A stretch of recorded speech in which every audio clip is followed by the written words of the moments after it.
Le régime Razonarmapian est fragile par défaut de bonne gouvernance, selon le général en retraite Désiré Ramakavelu. En plus d'un an au pouvoir, le régime Razonarmapian n'a pas encore beaucoup présenté du concret. La masse du traitement des ambassadeurs malgaches tourne autour de 50 millions d'ariars par mois. Contrairement aux autres pays, leur mandat n'est pas limité.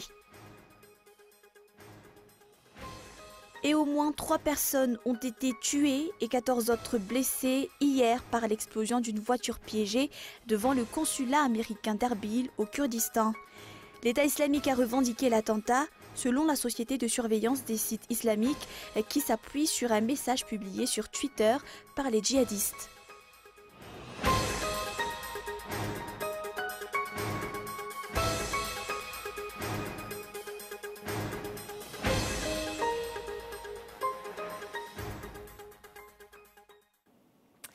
Bonsoir à tous et bienvenue dans votre journal. Le régime Razonarmapian est fragile par défaut de bonne gouvernance, selon le général en retraite Désiré Ramakavelu. En plus d'un an au pouvoir, le régime Razonarmapian n'a pas encore beaucoup présenté du concret. Et ces derniers temps, les bruits ont couru qu'un coup d'État serait en préparation au sein des forces armées. Depuis 1972, cette institution a déjà fait preuve d'une capacité à prendre le pouvoir. C'est un reportage de Regina Lapage. En 1972, les forces armées malgaches ont déjà eu un rôle dans la vie du pays à travers le directoire militaire dirigé par le général Ramanatsu. Dernièrement, il y a eu l'affaire des forces d'intervention de la gendarmerie nationale qui a entraîné l'arrestation de plusieurs officiers inculpés d'atteinte à la sûreté de l'État. Ces différents faits laissent croire que l'armée peut devenir un instrument politique des politiciens pour prendre le pouvoir. Cela peut se confirmer par les différentes arrestations qui ont eu lieu dernièrement. Le président Razonarmapian a mis en garde ceux qui envisagent de concocter ou de préparer un coup d'État. Le général Désiré Ramakavelu soutient qu'il n'y a pas de stabilité politique tant que les dirigeants ne font pas montre de bonne gouvernance. Ces derniers temps, le régime Razonarmapian a été critiqué sur le vide de sa politique. La masse du traitement des ambassadeurs malgaches tourne autour de 50 millions d'ariars par mois. Contrairement aux autres pays, leur mandat n'est pas limité. Certains ambassadeurs ont tenu le même poste pendant près de 20 ans, comme ici le cas de l'ambassadeur de Madagascar aux États-Unis. Zora Kotenji. 17 000 € par mois, soit près de 50 millions d'ariars, c'est le total de la masse salariale des ambassadeurs malgaches. Ils seraient les mieux payés au monde. Le fonctionnement des ambassades malgaches et le paiement du traitement des diplomates occasionnent des charges conséquentes à l'État.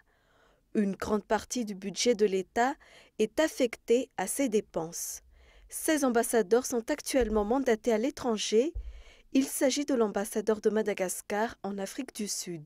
Il occupe également des relations diplomatiques avec 13 pays africains dans le zone sud avec l'Australie et la SADC. L'ambassadeur de Madagascar en Algérie de son côté représente la grande île auprès de 5 pays africains et de la Palestine. Celui de l'Allemagne prend en charge 7 autres pays européens.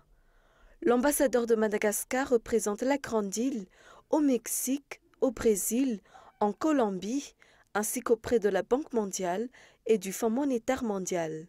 La grande île a également implanté des ambassades en Éthiopie, en Russie, à Maurice, en France, en Inde, en Italie, au Japon, en Chine, en Arabie Saoudite, au Belgique, aux Pays-Bas, au Luxembourg, auprès de l'Union européenne et au Sénégal.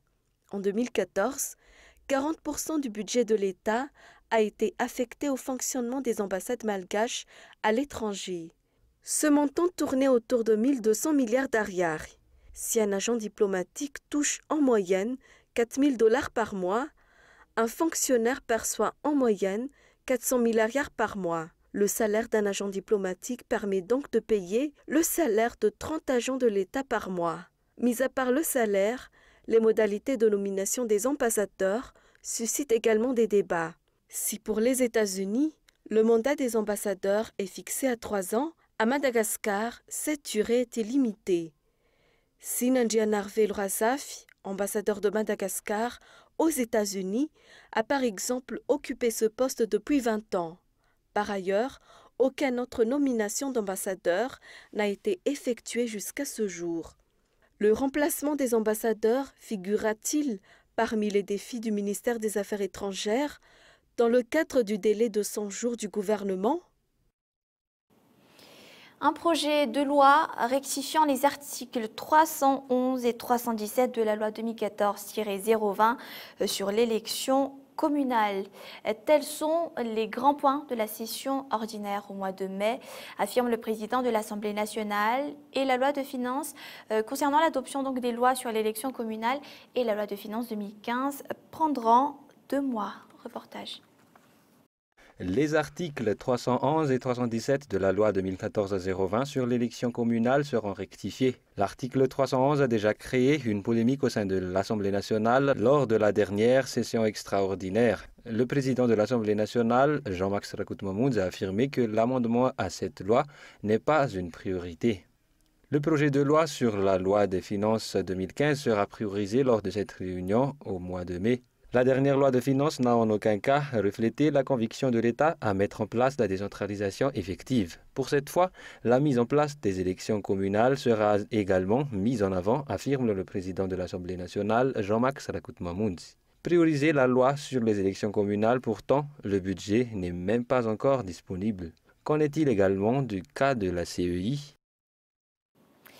L'exportation d'huile lourde entre 6 000 et 10 000 barils par jour débutera en 2018. Sur le plan économique, les conséquences positives ne seront pas perçues dans l'immédiat, affirment les techniciens. Et puis voilà, juste à titre de rappel, l'exploitation de Timirour a commencé il y a 1 an. Gila Ranardon. 200 à 300 barils par jour sont produits à Timirour contre 6 à 10 barils par jour en 2004. Début du contrat à la société Jirama aura sa part, affirme le ministre des Ressources stratégiques, Lalarsen Valérien, afin de diminuer ses dépenses en gasoil. Dans ce cas, les dépenses en gasoil de la Jirama diminueront bientôt. L'huile lourde est compatible au moteur utilisé par la société d'État. Les techniciens de leur côté affirment que les avantages économiques de l'exploitation de Timirour ne seront perçus que d'ici quelques années. L'exportation d'huile lourde débutera en 2018 en raison de 6 000 à 10 000 barils par jour. Jusqu'ici, le stock d'huile lourde est de 100 000 barils si le but est de 1,7 milliard de barils. Mis à part la Jirama, nombreux sont les clients potentiels de l'exploitation de Timirour, notamment les grandes sociétés productrices d'énergie et les entreprises maritimes. Des sociétés à La Réunion et à Mayotte font également partie de ces clients potentiels.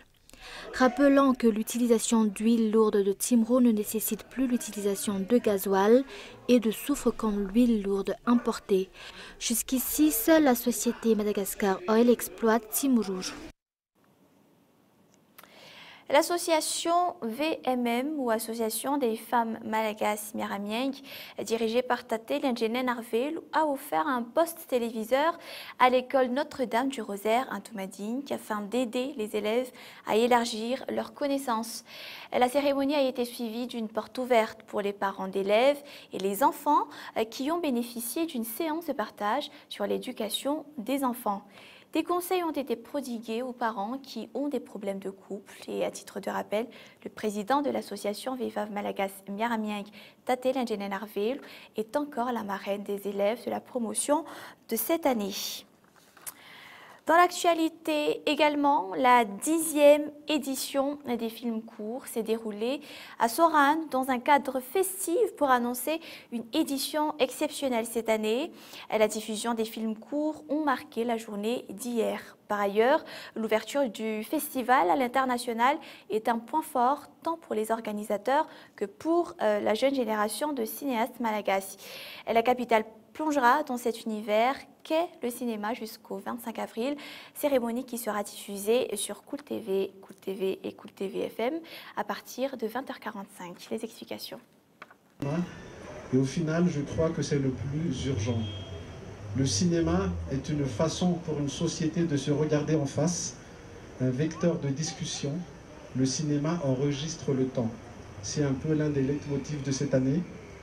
car il ne s'agit pas uniquement de parler d'héritage, ni simplement de se souvenir de ce qui s'est passé, mais aussi d'économie culturelle en général et cinématographique en particulier. Mais cela restera une utopie sans un engagement, je dirais volontaire, des concernés. Je tiens à remercier nos invités de donner un peu de leur temps et de leur expertise et d'être là avec nous pour cette 10e édition. Et nous passons aux actualités internationales. 3 personnes ont été tuées hier dans un attentat à la voiture piégée près du consulat des États-Unis dans la région autonome du Kurdistan irakien, mais aucune n'est employée donc de la représentation diplomatique. L'explosion, qui a également fait 5 blessés, s'est produite aux environs de 16h40 près du consulat à Ain Kawa, ville proche d'Erbil, chef-lieu de la région autonome du Kurdistan. Retrouvez ce reportage de France 24. Les proches des victimes patientent assis par terre devant l'hôpital. Pendant ce temps, les ambulances arrivent au compte-gouttes en provenance d'Ain Kawa, une ville chrétienne proche d'Erbil, la capitale du Kurdistan. Immédiatement, les équipes médicales prennent en charge les blessés. Sur les lieux de l'attentat, il ne reste quasiment plus rien. J'étais assis chez moi quand j'ai entendu le son d'une explosion. Je ne sais pas si ça a été causé par une voiture piégée ou par un attentat suicide. Je suis alors sorti et j'ai vu la foule se rassembler et des avions voler. La situation est tendue. Nous espérons que tout va redevenir calme et que la zone sera sécurisée. Cible de cet attentat, le consulat américain. L'organisation de l'État islamique a revendiqué l'explosion sur les réseaux sociaux. Au moins 3 personnes sont mortes et plusieurs ont été blessées. Mais aucune ne fait partie du personnel diplomatique, assure le département d'État américain. Un véhicule piégé par un engin explosif a été mis à feu devant l'entrée du consulat américain d'Erbil. Nous allons travailler avec les autorités du Kurdistan pour enquêter sur cet attentat. Les attentats majeurs à Erbil et au Kurdistan sont plutôt rares. La dernière fois, c'était en novembre dernier près du complexe du gouverneur d'Erbil. D'après le chef de la sécurité à Ain Kawa, les djihadistes veulent montrer qu'ils sont toujours présents dans la région.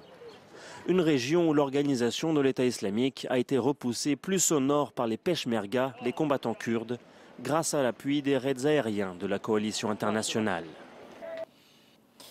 Dans le reste de l'actualité, aujourd'hui, la tension ne retombe toujours pas en Afrique du Sud, théâtre depuis 3 semaines de violences visant des travailleurs étrangers africains. Elles ont provoqué le déplacement de 5000 étrangers, selon le chiffre du Haut Commissariat des Nations Unies pour les réfugiés.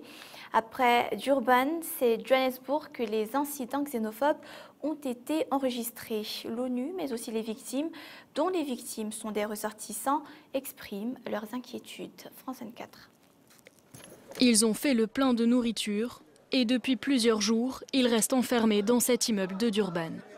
Ces Éthiopiens n'osent plus s'aventurer hors de chez eux à cause des violences xénophobes qui embrasent l'Afrique du Sud depuis plus de 2 semaines.